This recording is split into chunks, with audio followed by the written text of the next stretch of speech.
Okay. Medyo may kaduda-duda lang dito kasi nag-order ako ng isang item. So, nag-order ako. Ito yung in-order ko. Isang TP-Link EAP 110. Kung makikita dito, to ship pa lang. Yan, makikita nyo, to ship pa lang. Seller preparing your parcel. Pero ngayon dumating na siya, pumunta na yung rider sa bahay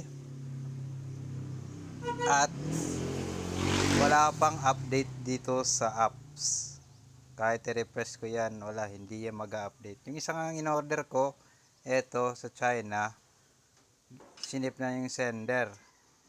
Ito naman wala pa.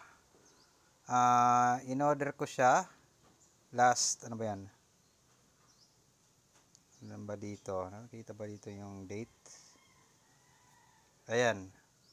In-order ko April 27. April 30 na ngayon. So ayan, April 30 na. Dumating kanina. Pero wala ako sa bahay. Pero nandito naman yung kapatid ko. Sabi daw, dumating na. Nailang balik na kasi wala ako dito. Hindi niya inaccept.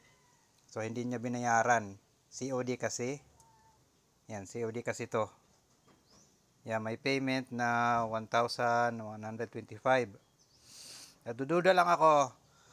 Ba't hindi updated sa apps? Pero nandito na. Baka babalik mamaya yung delivery riders. Parang nadududa lang ako. Kasi baka rin kung sabo ng seller ata yung rider, baka yung item walang laman sa loob, kaya ganun, nagdududa ako. Mamaya kung dumating, titingnan ko, gagawa ko ng video, i-check ko yung item kung real ba yun na TP-Link EAP 100 at saka babayaran ko. Kung hindi, talagang baka bagong modus ito sa Shopee. Kasi ba't ganon? Ba't dumating na yung ang aking in-order pero walang hindi nga nag-message yung delivery rider na darating na. Kasi kung sa tugon naman ito, mag-text sila madaling araw. Sa Shopee Express naman, minsan umaga. Ngayon, hindi ako naka-receive buong araw. Hapon na ngayon, 3:14 PM na. Wala, hindi ako naka-receive ng text ng delivery rider o di kaya update sa tawag ito, dito sa app sa Shopee. So check ko mamaya kung babalik yung delivery rider. Okay, update sa in-order nating TP-Link EAP sa Shopee. So ngayon dumating yung rider ulit, bumalik.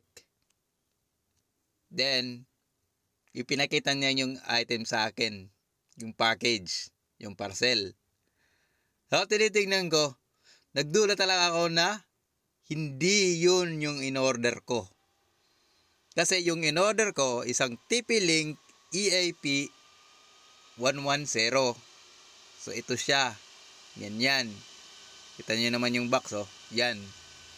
Nang dumating dito sa aming bahay, yung delivery rider, pinakita niya yung item.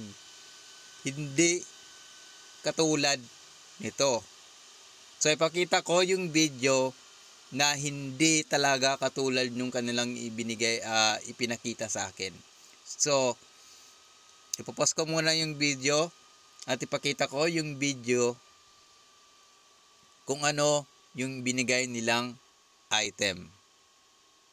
Okay, nandito na yung delivery. So check natin kung yun na ba yan. Ano na ito? Na-order TikTok, kore ko update na kore ko na TikTok.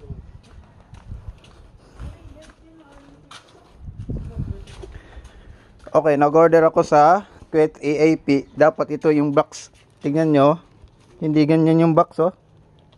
TikTok shop. TikTok shop. Di ako Direct na TikTok. So yan, nakita nyo mga kasulit.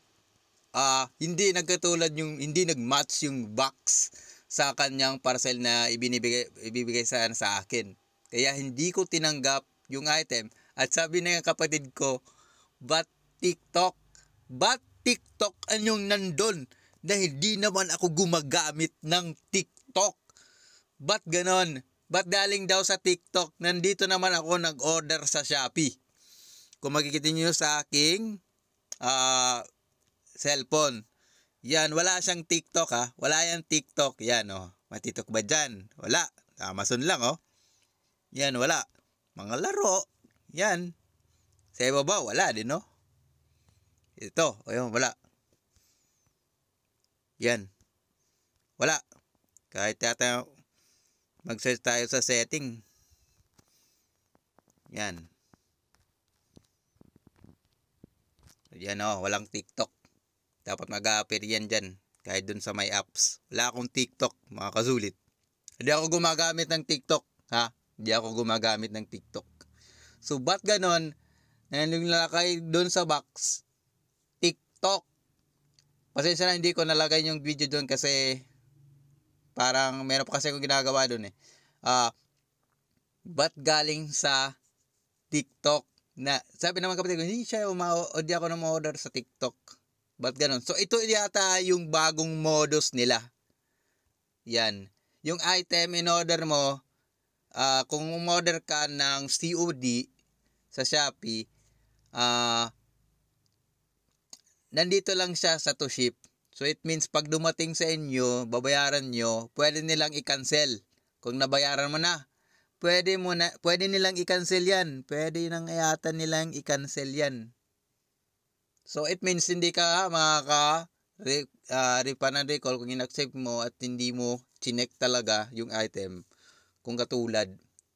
So, it means bagong modus. Meron sila yatang mga contact sa labas ng Shopee sa kanila na dito sila kukunin nila yung item. So, yan.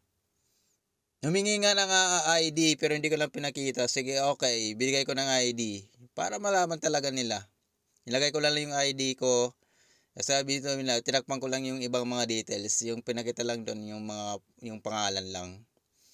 So, it means talagang merong modus dito sa Shopee. So, avoid na lang tayo guys kung dumating na yung item sa inyo pero dito sa app, nasa to ship pa rin. So, wag nyo i-accept.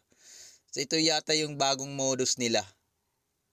Kasi ito, tingnan ko, after nito, mga isang araw, ika-cancel ito. Pareho ito ng isang item na in-order ko na biglang na-cancel.